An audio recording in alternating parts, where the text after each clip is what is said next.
ओम नमो भगवते वासुदेवाय। ओम नमो भगवते वासुदेवाय। ओम नमो भगवते वासुदेवाय। श्रील प्रभुपाद की जय। गुरु गौरांग की जय। आज हम श्रीमद् भागवतम के प्रथम स्कंद से 10वें अध्याय का श्रवण करेंगे। इस अध्याय का शीर्षक है द्वारका के लिए भगवान कृष्ण का प्रस्थान। शौनक मुनि ने पूछा, जो महाराज युधिष्ठिर की वैध पैतृक संपत्ति को छीनना चाहते थे, उन शत्रुओं का वध करने के बाद महानतम धर्मात्मा युधिष्ठिर ने अपने भाइयों की सहायता से अपनी प्रजा पर किस प्रकार शासन चलाया। निश्चित ही वे अपने साम्राज्य का उपभोग मुक्त होकर अनियंत्रित चेतना से नहीं कर सके।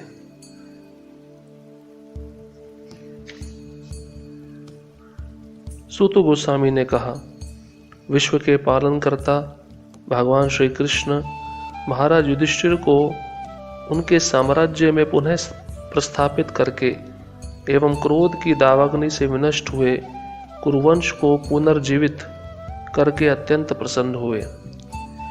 भीष्मदेव तथा अच्युत भगवान श्री कृष्ण ने जो कुछ कहा था उससे प्रबुद्ध होकर महाराज युधिष्ठिर परिपूर्ण ज्ञान विषयक मामलों में व्यस्त हो गए, क्योंकि उनके सारे संदेह दूर हो चुके थे।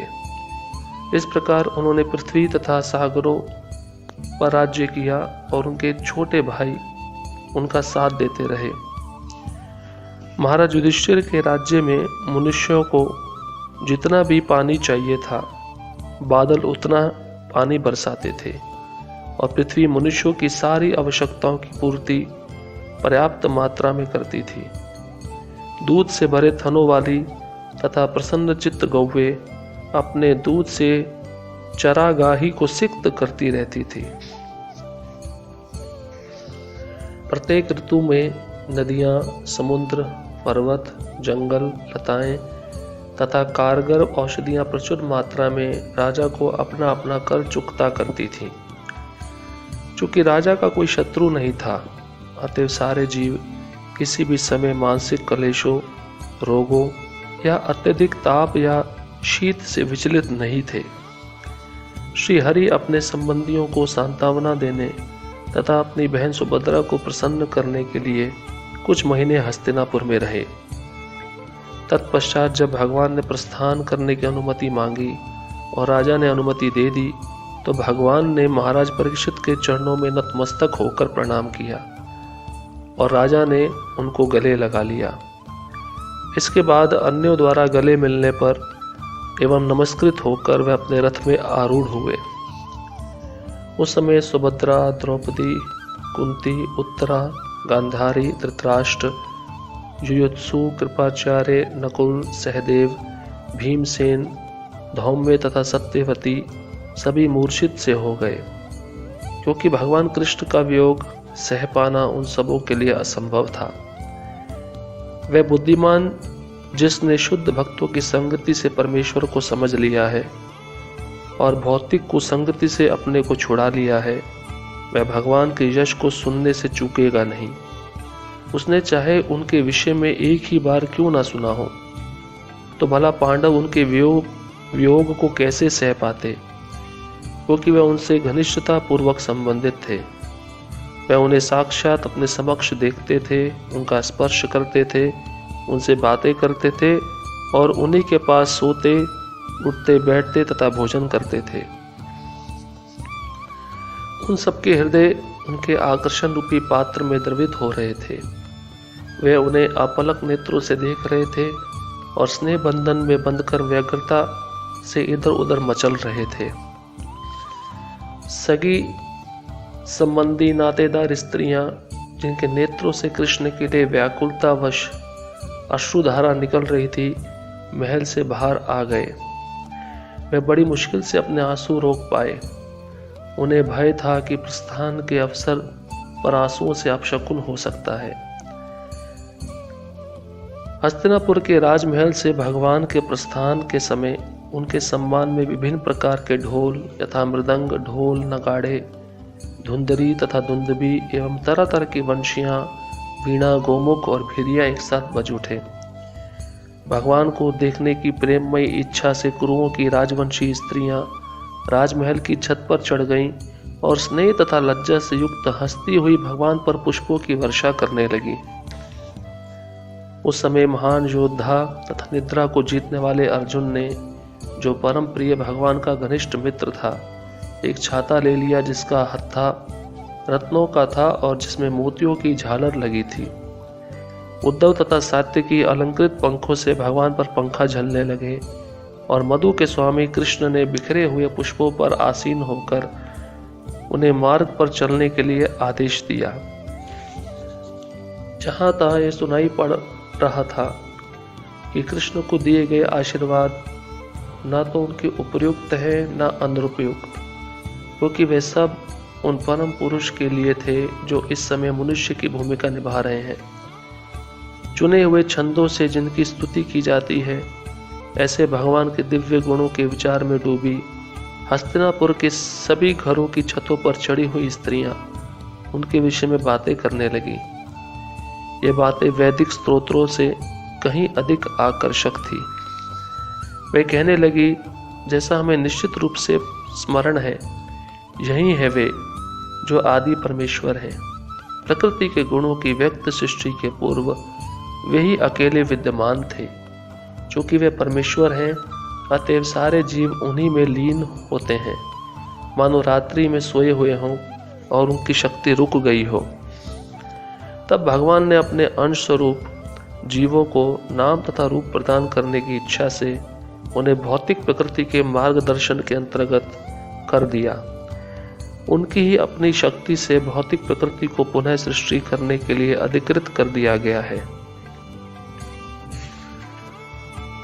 ये वे ही पूर्ण पुरुषोत्तम भगवान हैं जिनके दिव्य रूप का अनुभव बड़े बड़े भक्तों द्वारा किया जाता है, जिन्होंने सुदृढ़ भक्ति द्वारा तथा जीवन एवं इंद्रियों पर पूर्ण संयम द्वारा भौतिक चेतना से पूर्ण रूप से विशुद्ध हो चुके हैं तथा अस्तित्व को विमल बनाने का यही एकमात्र मार्ग है। हे सखियों, यहाँ पर वही भगवान है जिनकी आकर्षक तथा गोपनीय लीलाओं का वर्णन बड़े बड़े भक्तों द्वारा वैदिक साहित्य के गुहितम अंशों में हुआ है। वे ही भौतिक जगत की सृष्टि करने वाले, पालने वाले तथा संहार करने वाले हैं। फिर भी वे उससे अप्रभावित रहते हैं। जब भी राजा तथा प्रशासक तमोगुण में स्थित पशुओं की तरह रहते हैं, तो भगवान अपने दिव्य रूप में अपनी परम शक्ति सत्य त्रित को प्रकट करते हैं, श्रद्धालुओं पर विशेष दया दिखाते हैं, अद्भुत कार्य करते हैं तथा विभिन्न कालों तथा युगों में आवश्यकता अनुसार विभिन्न दिव्य रूप प्रकट करते हैं। ओह, यदुवंश कितना यशस्वी है और मथुरा की भूमि कितनी पुण्यमयी है, जहाँ समस्त जीवों के परम नायक लक्ष्मीपति ने जन्म लिया और अपने बचपन में विचरण किया है। निस्संदेह यह कितना आश्चर्यजनक है कि द्वारका ने स्वर्ग के यश को पिछाड़कर पृथ्वी की प्रसिद्धि को बढ़ाया है। द्वारका के निवासी उनके प्रिय स्वरूप में समस्त जीवों के आत्मा कृष्ण का सदैव दर्शन करते हैं। भगवान उन पर दृष्टिपात करते हैं और अपनी मुस्कान भरी चितवन से उन्हें कृतार्थ करते हैं। हे सखियों, तनिक उनकी पत्नियों के विषय में सोचो जिनके साथ उनका पाणी ग्रहण हुआ था। उन्होंने कैसा व्रत, स्नान, यज्ञ तथा ब्रह्मांड के स्वामी की सम्यक पूजा की होगी, जिससे वे सब उनके अधरामृत का निरंतर आस्वादन कर रही हैं।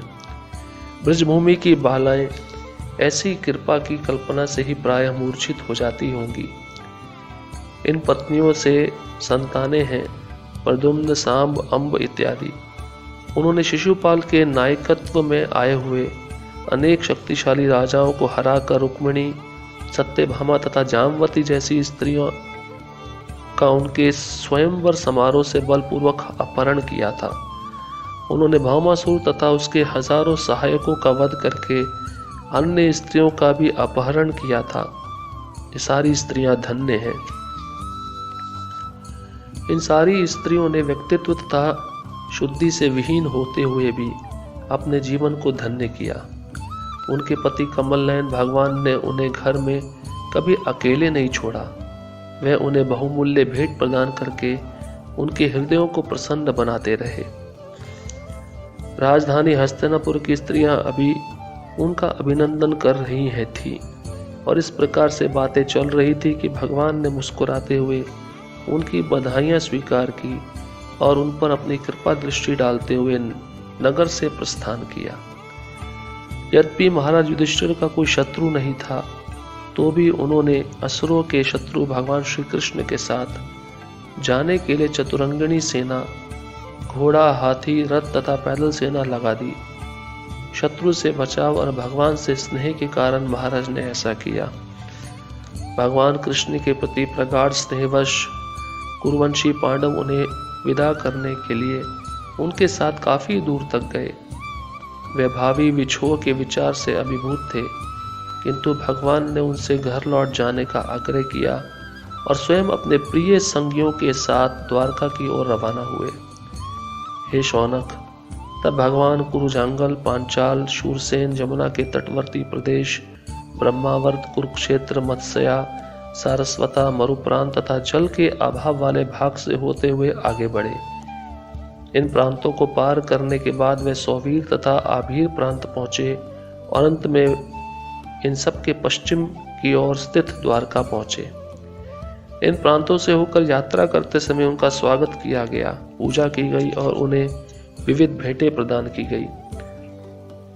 संध्या समय सारे स्थानों में संध्याकालीन अनुष्ठान कृत्य करने के लिए भगवान अपनी यात्रा स्थगित करते। सूर्यास्त के बाद नियमित रूप से ऐसा किया जाता।